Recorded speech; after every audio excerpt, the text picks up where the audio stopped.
지구과학원 마지막 챕터입니다. 1990년 이후에 우주론부터 현재 어떻게 연구가 진행되고 있는지 천문학계의 최신 동향에 대해서 잠깐 이야기해 보도록 하겠습니다. 최신 이론이니만큼 해마다 달라질 수도 있고 현재 여러분들이 배우고 있는 것이 전혀 새로운 이론으로 바뀔 수도 있다는 점, 과학의 속성이 사실 그렇습니다. 그 점을 인정하고 그 점에 대해서 여러분들이 진리라고 받아들이지 않았으면 하는 바람이 있습니다. 그럼 시작하겠습니다. 지난 시간에 우주의 평탄성에 대해서 얘기를 했습니다. 우주의 임계 밀도와 실제 밀도가 10의 마이너스 12승 정도밖에 차이가 나지 않는다는 얘기였죠. 우주가 대단히 평평한 상태로 삼각형을 그렸을 때 세 내각의 합이 180도라는 것을 얘기를 했었습니다. 그런데 실제로 물질을 관측해 봤더니 관측하는 방법은 여러 가지가 있었겠죠. 전자기파라든지 중력이라든지 다른 것들을 통해서 관측을 해 봤더니 예상되는 밀도보다 훨씬 작았다는 것입니다. 그리고 우리 은하도 각 지역을 통해서 회전 속도를 분석해 보았습니다. 자, 이것은 수소 21cm 파 등을 이용을 했었죠. 그랬더니 중심부는 밀도가 대단히 높았습니다. 그래서 여기는 중심부나 아니면 그 옆이나 각 속도가 거의 일정한, 그러니까 1년에 몇 도씩 똑같이 돌아가는 강체 회전을 하고 있었습니다. 그러다 보니까 중심으로부터의 거리가 멀어질수록 공전 속도가 빨라지게 나오게 되지요. 그리고 태양계 주변부를 봤더니 거리가 멀어짐에 따라 회전 속도가 줄어드는 소위 케플러 회전을 하게 됩니다. 바로 케플러 법칙을 만족하는 회전이기 때문에 이런 이름이 붙었었지요. 자, 외곽부는 어떨까요? 외곽부도 케플러 회전을 해야 되는데 어느 시점부터는 외곽부의 회전 속도가 주변부에 거의 비슷했습니다. 그러니까 멀리 가더라도 비슷한 속도로 공전을 했다는 얘기죠. 그거는 우리가 예측했던 모델과는 많이 달랐습니다. 이것이 말하는 것은 바깥쪽 부분에 물질이 있구나, 근데 얘가 전자기파와 반응을 하지 않는구나 라는 점이었었죠. 바로 이러한 물질을 가리켜 암흑물질이라고 얘기를 합니다. 정리하면 암흑물질이라는 것은 전자기파와는 반응을 하지 않으나 질량이 있어 중력과만 반응을 하는 물질을 의미합니다. 자, 이것은 중력렌즈 현상도 일으키게 되는데요. 중력렌즈 현상은 공간을 왜곡시켜서 빛이 휘어지는 것처럼, 그러니까 원래 있던 천체의 위치뿐만 아니라 여러 곳에서 똑같은 천체가 보이게끔 만드는 현상을 의미합니다. 자, 그리고 암흑물질은 우주의 팽창 속도를 늦추는, 그러니까 인력의 특징을 가지고 있는 물질이죠. 물질이기 때문에 시간에 따라서 밀도는 감소한다는 특징을 가지고 있습니다. 자, 여기 그림에서도 실제 관측 결과가 푸른색, 그리고 암흑물질이 없을 경우가 붉은색으로 나와 있습니다. 자, 0kph, 그러니까 중심에 가까운 거리에서는 이렇게 급격히 공전 속도가 빨라지는 강체 회전을 하고 있습니다. 자, 오른쪽의 그림도 마찬가지입니다. 그러다가 어느 이상부터는 거리에 따라서 공전 속도가 감소하는 케플러 회전이 나타나죠. 자, 여기도 마찬가지입니다. 그런데 왼쪽이나 오른쪽이나 바깥쪽 부분에서는 다른 결과가 나오고 있습니다. 즉, 여기에서는 거리에 따라서 공전 속도가 일정한 결과, 자, 여기서도 비슷한 그 관측치가 나타나고 있죠. 이것을 일반적인 물질로는 설명하지 못했다는 겁니다. 그래서 암흑물질이라는 개념이 도입되게 되었습니다. 실제로 중력 렌즈가 일어나는 은하는 우리로부터 대단히 멀리 있습니다. 해서 다른 천체들의 영향을 받는 것도 있지만 암흑물질에 의해서 공간이 휘어진 그 경로를 빛이 통과하는 경우가 더 많습니다. 그래서 오른쪽에 보듯이 그 중력 렌즈에 의해서 좀 둥글둥글하게 은하들이 배치되어 있죠. 자, 이것이 바로 중력 렌즈라고 할 수 있습니다. 중력 렌즈의 원인이 되는 건 역시 암흑물질이 되겠습니다. 자, 실제로 멀리 있는 은하들이 지구에 보일 때는 사실은 이렇게 가니까 지구에 있는 관측자는 은하가 여기 있는 것으로 알고 있습니다. 그런데 이쪽으로 가던 빛이 암흑물질에 의해서 휘어져서 가게 되면은 우리는 여기에 은하가 있는 것으로 알게 됩니다. 같은 방식으로도 여기에 은하가 있는 것으로 보이게 되죠. 그러면 은하가 얘가 있는데 물리적 성질이 모두 동일합니다. 똑같은 은하가 몇 개씩 보이는 것이죠. 바로 이러한 현상을 중력 렌즈 효과라고 합니다. 자, 오른쪽에 있는 사진은 아인슈타인의 십자가라는 사진인데요. 가운데 있는 은하와 주변에 있던 4개의 광원들, 자, 얘네가 사실 똑같습니다. 즉 공간이 휘어져서 중력 렌즈 효과에 의해서 이렇게 여러 개의 은하처럼 보이게 된다는 것이지요. 수소 21cm 파 등을 통해 우리 은하의 형태를 알고 태양이 우리 은하의 중심을 회전한다는 사실 역시 알게 되었습니다. 중심부에는 물질이 많아 중력에 의한 인력이 압도하므로 지구의 회전과 같이 각속도가 일정한 운동을 하게 됩니다. 이를 강체 회전이라고 하며 회전 속도는 중심으로부터의 거리에 비례합니다. 나선팔 부분의 회전을 설명하기 위해서는 두 가지 가정이 필요합니다. 은하 질량의 대부분은 중심에 몰려 있다. 만유 인력과 원심력은 평형을 이루는 상태다. 이 두 가지입니다. 이를 정리해보면 만유 인력은 이렇게 나타날 수 있죠. 거리의 제곱분의 G 만유 인력 상수 라지 M 은하의 질량 스몰 m 전체, 그러니까 태양계의 질량이라고 할 수 있습니다. 자, 이것은 원심력 R분의 mv의 제곱 공전속도의 제곱과 같다고 할 수 있습니다. 자, 여기서 라지 m은 태양 공전궤도 안쪽의 질량, 거의 은하 질량이라고 보시면 됩니다. 그러면 이를 정리해 볼 수가 있습니다. G 만유인력 상수 그리고 라지 m 은하 질량이다 보니까 이 두 개의 곱 역시 상수가 되겠죠. 자, 나머지 것들을 좌변으로 몰아서 정리해보면 RV의 제곱, 그러니까 거리와 속력의 제곱의 곱은 일정하다고 할 수 있습니다. 그러면 공전 속도는 거리의 제곱근에 반비례하는 관계를 갖게 되지요. 예를 들어 중심으로부터 거리가 4배가 되면 R이 4배가 되었습니다. 공전 속도는 2분의 1배가 됩니다. 이와 같은 회전을 케플러 회전이라고 합니다. 태양 부근에서는 케플러 회전이 잘 맞아떨어졌습니다. 그래서 이를 근거로 외곽부의 회전 속도가 느릴 것이라 예측했었지요. 하지만 실제 관측해보니 15kps보다 먼 거리의 천체들은 공전 속도가 거리와 관계없이 거의 일정하게 나왔습니다. 이를 아까식 RV의 제곱은 G 라지 M 식에 대입해보면 M값은 R에 비례하는 관계가 되는 것이죠. 전자기파에 의한 관측은 할 수 없지만 중력 계산으로는 질량이 증가한다. 다시 말해 은하 외곽부는 전자기파와 상호작용하지 않고 중력과만 상호작용하는 물질이 있다고 해석할 수 있습니다. 이와 같은 물질을 암흑물질이라고 합니다. 이때 암흑이라는 것은 다크가 아니라 언노운의 의미에 부합합니다. 자, 이걸 설명하기 위해서는 약간의 그림이 필요한데요. 자, 중간에 한번 그려볼 테니까 좀 양해해 주시기 바랍니다. 자, 질량이 큰 별 라지 M이라고 하겠습니다. 자, 그리고 질량이 작은 별 스몰 m이라고 하겠습니다. 자, 이 두 개의 별이 질량 중심을 중심으로 마주보면서 공전하고 있습니다. 바로 이러한 별을 쌍성이라고 합니다. 우리는 주계열성에 대해서 배울 때 라지 m과 스몰 m 별 중에 라지 m의 별의 진화가 빠르다는 것을 알고 있습니다. 그래서 왼쪽에 있는 질량이 큰 별은 빠르게 진화해서 거성 그리고 백색 외성이 됩니다. 자, 이쯤 되면은 오른쪽에 있던 스몰 m도 거성이 되는데요. 거성이 된다라는 것은 굉장히 부풀어 올라서 이 두 개의 중력이 평형을 이루는 공간, 바로 라그랑주 점이라고 하는 곳을 물질이 통과하게 됩니다. 그래서 통과한 물질은 다시 옛날에 라지 m이었던 별로 가게 되죠. 그러면 백색 외성인 별은 스몰 m인 천체가 거성이 되면서 받은 물질이 점점점 쌓이게 됩니다. 그러다가 일정 이상 물질이 쌓이게 되면 그 안에서 거대한 폭발이 일어나지요. 이 질량을 찬드라세카르 질량이라고 하며 이때 초신성 폭발이 일어납니다. 이렇게 발생하는 초신성 타입을 1레이형 타입이라고 하며 같은 광도가 나오게 되지요.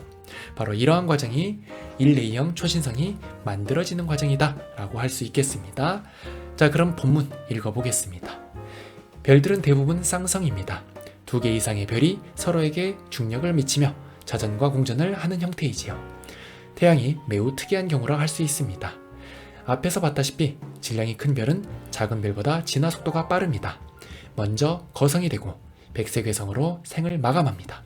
그런데 큰 별이 백색 외성 단계이고 작은 별이 거성 단계일 때 거성 크기가 라그랑주 점, 아까 중력이 평형을 이루는 지점 있지 않습니까?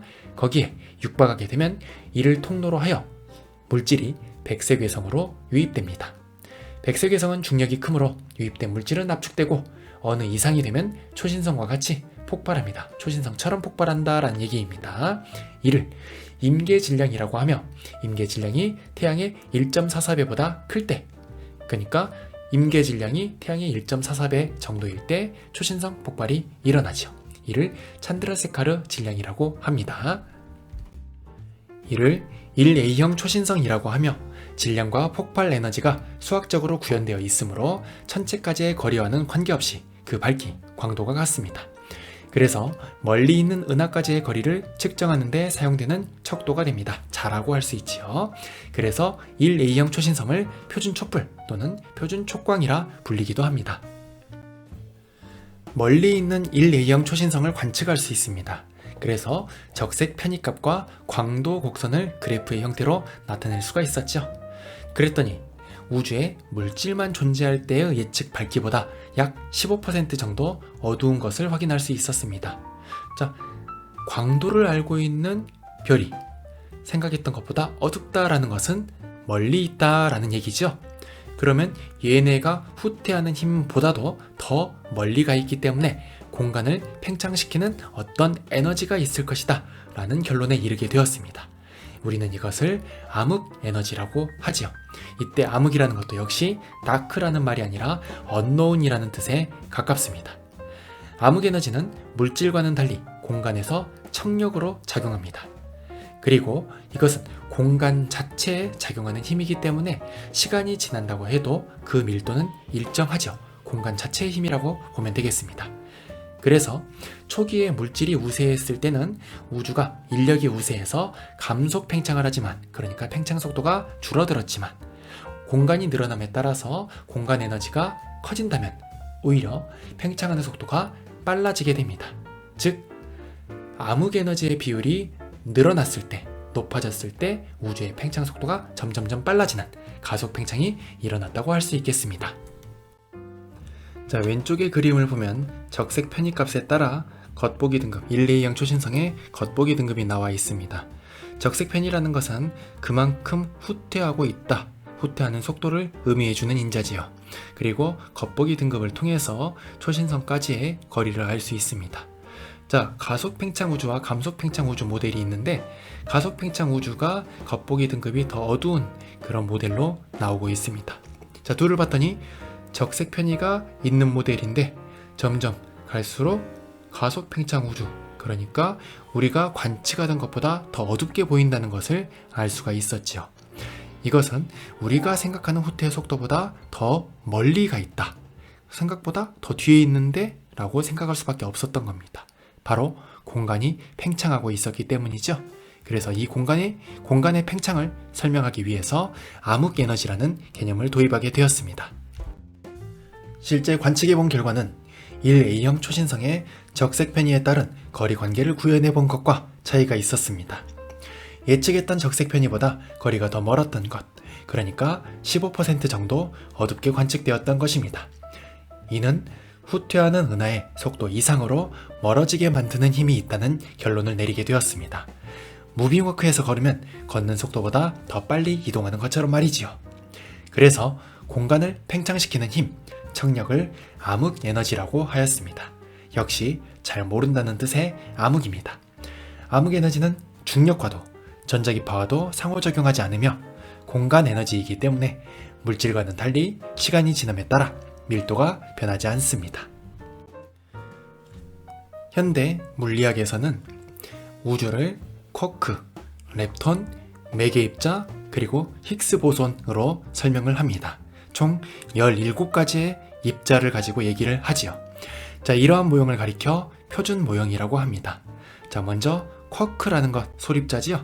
자, 이것은 업 쿼크와 다운 쿼크가 있습니다. 1세대라고 합니다. 자, 업 쿼크와 다운 쿼크는 들어본 적이 있을 겁니다. 바로 이것들이 양성자와 중성자를 만들기 때문이지요. 그건 외에도 참 쿼크, 스트레인지 쿼크가 있고 둘은 짝입니다. 2세대. 탑 쿼크, 바탐 쿼크가 있습니다. 3세대입니다. 그래서 6개의 쿼크로 물질이 이루어져 있다고 설명합니다. 그리고 렙톤, 작은 입자로는 전자와 전자 중성미자, 뮤온과 뮤온 중성미자, 타우와 타우 중성미자가 있습니다. 자, 이렇게 6개.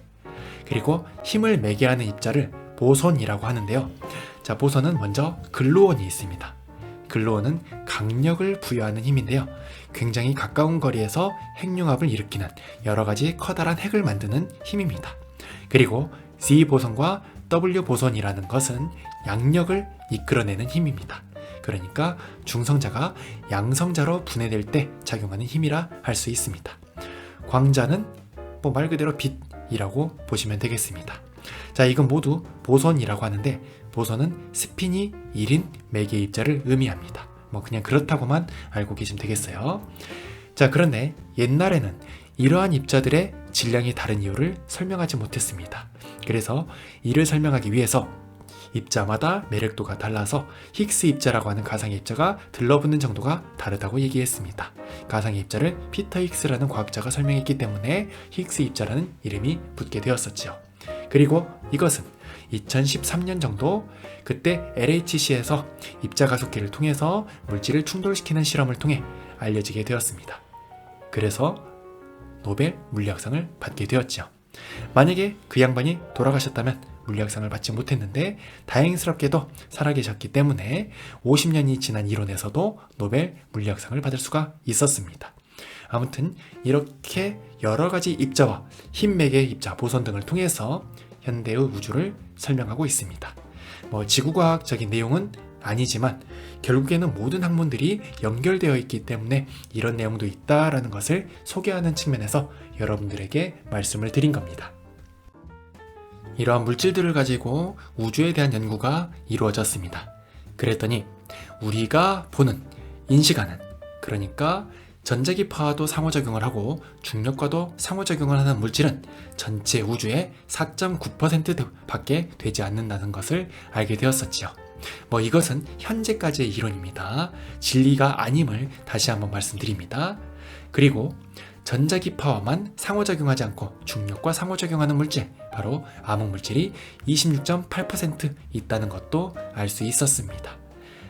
중력과 전자기파와 상호작용하지 않는 공간에너지, 바로 암흑에너지는 전체 우주의 68.3%나 되는 것도 알게 되었지요. 현재까지 이론입니다. 진리가 아닙니다. 즉, 우리와 마주하고 보는 물질들은 전체 우주의 5%가 채 되지 않는다는 충격적인 사실을 현대의 우주론은 말하고 있습니다. 정밀한 관측을 통해 현재 우주는 별, 성간물질 등의 보통물질, 바리온이라고도 합니다. 이것이 전체 우주의 4.9%, 암흑물질이 26.8%, 암흑에너지가 68.3%를 차지하고 있음을 알게 되었습니다. 즉, 우리가 관측할 수 있는 게 5%도 되지 않는다는 말이지요. 시간이 지남에 따라 물질 밀도는 감소하고 암흑에너지 밀도는 일정하므로 전 우주에 대한 암흑에너지의 비율은 증가합니다. 암흑에너지는 청력으로 작용하므로 이것이 우세하다면 우주의 팽창을 더 빠르게 만들 수 있습니다. 그래서 최근 50억 년 동안에는 우주의 팽창 속도가 빨라지는 상태, 가속 팽창 우주가 되었습니다. 우주의 미래를 논하기 위해서 우주의 밀도를 가지고 이야기를 합니다. 자, 현재 우리가 사용하고 있는 우주의 모델은 임계 우주 또는 평탄 우주라고 하는 것입니다. 바로 임계 밀도와 현재 우주의 밀도가 같은 상태이지요. 만약 임계 밀도가 우주의 밀도보다 크다면, 그러니까 현재 우리가 가지고 있는 물질, 에너지 이런 것들이 임계 밀도보다 작아버린다, 널널하다, 그러면 우주는 더 빨리 팽창하게 됩니다. 공간이 압도하게 되는 것이죠. 반대로 임계 밀도보다 우주의 밀도가 크다면 우주의 팽창은 점점점 줄어들어서 마침내 다시 수축하는 소위 빅 크런치 현상이 일어날 수도 있습니다. 자, 그리고 관성우주라고 해서 우주의 밀도가 제로일 때, 이때를 우주 팽창 속도의 기준으로 삼고 있습니다. 자, 현재 관측 자료는 평탄 우주이지만 이 안에 암흑 에너지의 비율이 높은 가속 팽창 우주 모형과 가장 잘 맞습니다. 자, 임계 밀도에 대한 현재 밀도의 비를 오메가라는 값으로 나타낼 수 있습니다. 자, 이것을 펜으로 한번 표현해 보겠습니다. 자, 임계 밀도를 로 C라고 표현해 보겠습니다. 그래서 로 C분의 현재의 밀도 로. 자, 이 값이 바로 오메가 값이라고 보면 됩니다. 자, 요게 1보다 클 경우 바로 닫힌 우주가 됩니다. 그래서 우주는 팽창하다가 어느 시점부터 다시 수축을 하게 됩니다. 자, 평탄 우주라는 것은 오메가 값이 1인 것을 의미합니다. 그래서 무난하게 계속 하다가 언젠가 무한한 시간이 흐르면은 은하의 팽창 속도가 제로가 되는 상태를 의미합니다. 자, 만약에 오메가 값이 1보다 작을 때를 열린 우주라고 하지요. 지금처럼 계속해서 계속 팽창을 하고 있다라는 것을 의미합니다. 자, 가속 팽창 우주라는 것은 무엇이냐? 자, 이 값이 물질의 값이 1보다 작은 상태를 의미합니다. 자, 그래서 우리의 우주가 어떤 모델인지 아까도 나왔겠습니다만 가속 팽창 우주에 가깝다라고 할 수 있겠습니다. 임계 밀도에 대해서 물질의 밀도는 0.3 정도 되기 때문이지요. 그럼 실제 관측 결과와 비교를 해보겠습니다. 자, 실제로 관측을 해봤더니 다음과 같습니다. 자, 아까 오메가 값이 1보다 컸을 때 수축하는 우주가 되겠죠. 임계 우주라는 것은 오메가 값이 1일 때, 관성 우주라는 것은 우주의 밀도가 없었을 때 그냥 옛날부터 미래까지 그대로 팽창하는 모델을 의미합니다. 자, 가속 팽창 우주. 자, 이것은 아까 임계 밀도 오메가 C분의 람다 C분의 람다래 로 C분의 로가 0.3 정도인 우주를 의미했었죠. 나머지 로 값은 바로 공간의 에너지라고 할 수 있습니다. 자, 실제 초신성을 관측해 보았더니 관측의 결과는 가속 팽창 우주 모델, 그러니까 물질의 밀도가 0.3 그리고 공간 에너지의 밀도가 0.7인 우주와 가장 잘 맞고 있습니다. 자, 그럼 암흑 에너지를 포함한 우주 모델링. 자, 마지막으로 정리해 보겠습니다. 자, 아까 오메가라는 것은 임계 밀도에 대한 그 물질 밀도라고 할 수 있었죠. 자, 물질 밀도인데 암흑 에너지까지 포함을 해서 얘기를 해볼 수 있습니다. 자, 그게 1보다 작을 때는 열린 우주가 됩니다. 자, 여기에서 보면 열린 우주 여기에 해당합니다. 자, 반대로 임계 밀도보다 물질과 에너지의 밀도가 클 경우 닫힌 우주가 됩니다. 공률이 양인 우주가 되지요. 닫힌 우주 여기에 있습니다. 자, 현재 우리의 우주 모델은 오메가 값이 1입니다. 공률이 제로라고 할 수 있죠. 자, 그런데 여기에는 아까 봤듯이 물질의 밀도도 포함되어 있고 그 다음에 암흑 에너지의 그 밀도도 포함이 되어 있는 것입니다. 그래서 이 비율에 따라서 조금씩 달라질 수가 있습니다. 자, 아래의 그림을 보면은 그러면 오메가 값이 1일 때 우주를 편평 우주라고 합니다. 그리고 텅 빈 우주라는 것은 밀도가 없었을 때 이렇게 그냥 직선으로 우주가 팽창하는 그런 모델이라고 보면 되겠죠. 자, 편평 우주는 오메가 값이 1, 닫힌 우주는 오메가가 1보다 크다, 열린 우주는 오메가가 1보다 작다, 텅 빈 우주는 오메가가 제로다라고 보시면 됩니다. 자, 그러면 우리가 살고 있는 모델 가속 팽창 우주는 어떨까요? 자, 이것은 편평 우주와 같습니다. 오메가 값이 1입니다. 자, 그런데 왜 이렇게 다른 결과가 나왔느냐? 바로 이 안에는 공간 에너지가 많이 들어있기 때문이죠. 물질의 밀도가 암흑 에너지 포함해서 0.3 그리고 암흑 에너지가 0.7이기 때문에 바로 이것에 의해서 팽창하는 속도가 빨라진다고 할 수 있습니다. 자, 여러분들은 가속 팽창 우주가 평탄 우주의 일부라는 사실을 기억해 주신다면 문제를 푸는데 어려움은 없을 것입니다. 현재 초신성 관측 자료와 가속 팽창 우주 모형이 가장 잘 봤습니다. 하지만 어떤 모델이 적용될지에 따라 우주의 나이와 미래는 달라질 수 있습니다. 각각의 모델은 물질 밀도와 에너지 밀도를 고려하고 이것과 임계 밀도를 비교한 값을 적용해 본 결과입니다. 가속 팽창 우주 모형은 물질 밀도가 0.3 그리고 에너지 밀도가 0.7인 우주 모형입니다. 그래서 더했을 때 1, 임계 밀도와 같지요. 관측 자료에 따라 모델이 틀어지고 지금까지의 이론이 모두 바뀔 가능성이 높은 것이 천체 물리학의 특징이라 할 수 있습니다.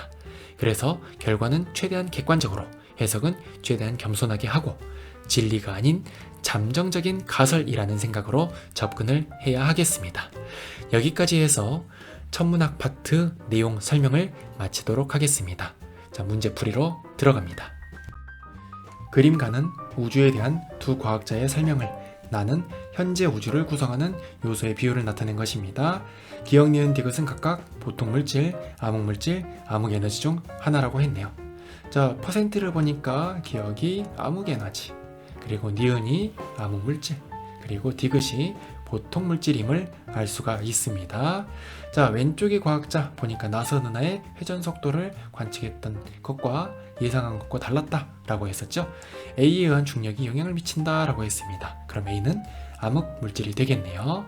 자, 그래서 니은이 A에 해당이 됩니다. 3번 또는 4번이겠네요. 자, 오른쪽 보겠습니다. 자, 오른쪽은 1A형 초신성의 겉보기 밝기가 예상보다 어두웠다. 자, 이것은 B에 의해서 가속 팽창하기 때문이다 라고 했습니다. 암흑 에너지를 설명하고 있지요. 자, 그래서 답은 3번입니다. 자, 실제로 왼쪽에 있는 과학자는 루빈이라는 과학자고, 오른쪽에 있는 과학자는 펄머터라는 과학자입니다. 둘 다 미국 사람이죠. 2011년에 이론이 완성되었기 때문에, 이론이 완성되었다라기보다는 노벨 물리학상을 그때 받았기 때문에 현대 우주론 중에서도 가장 최신 이론이라 할 수 있겠습니다. 그림은 서로 다른 평탄 우주 A, B의 모형을 나타냈다라고 했습니다. 평탄 우주입니다. 평탄 우주라는 것은 전체의 밀도가 임계 밀도와 같은 우주를 말하지요. 오메가 값이 1인 우주가 되겠습니다. 이에 대한 설명으로 옳은 것만을 골라봅니다. 기억, 임계 밀도에 대한 로 C에 대한 우주의 평균 밀도 로의 B는 A와 B가 같다. 1로 같지요? 그래서 기억은 맞습니다. 자, 니은, 현재 암흑 에너지 비율은 A가 B보다 크다. 자, A는 과속 팽창 우주입니다. 그래서 암흑 에너지 비율이 더 큰 모델이죠. 자, 디귿, 현재 우주의 나이는 A가 B보다 많다. 자, 여기서부터 현재까지가 우주의 나이입니다. 그럼 A와 B를 비교해보면 A가 더 많지요? 자, 그래서 답은 기억, 니은, 디귿 5번입니다. 그림가는 현재 우주에서 암흑물질, 보통물질, 암흑에너지가 차지하는 비율을 나타낸 것입니다.